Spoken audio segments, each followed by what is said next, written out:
10 ఏళ్ల కేసీఆర్ పాలనలో పేదలు సుఖంగా జీవించారని బీఆర్ఎస్ వర్కింగ్ ప్రెసిడెంట్ కేటీఆర్ తెలిపారు. తమ హయాంలో ఏ ఒక్కరిని ఇబ్బంది పెట్టలేదని చెప్పారు. అదే కాంగ్రెస్ 2.5 ఏళ్లలో హైదరాబాద్లో ఒక్క ఇంటినైనా కట్టారా అని ప్రశ్నించారు. హైదరాబాద్ నగరంలో ఒక్క ఇందిరమ్మ ఇల్లు కట్టినట్లు చూపిస్తే నేను శాశ్వతంగా రాజకీయ సన్యాసం తీసుకుంటానని సవాల్ విసిరారు.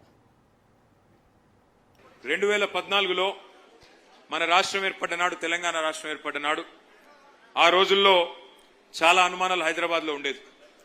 ఏమవుతుందో హైదరాబాద్కి, ఎట్లా ఉంటుందో భవిష్యత్తు, మరి వీళ్లకు పరిపాలన అనుభవం ఉందా, వీళ్లతో అవుతుందా, హైదరాబాద్ ముంగటి తీసుకుపోవడు, ఇక్కడ ఆంధ్ర తెలంగాణ పంచాయతీలు ఎట్లుంటాయి, ఇవన్నీ కూడా చాలా రకాల అనుమానాలు ఉండేది.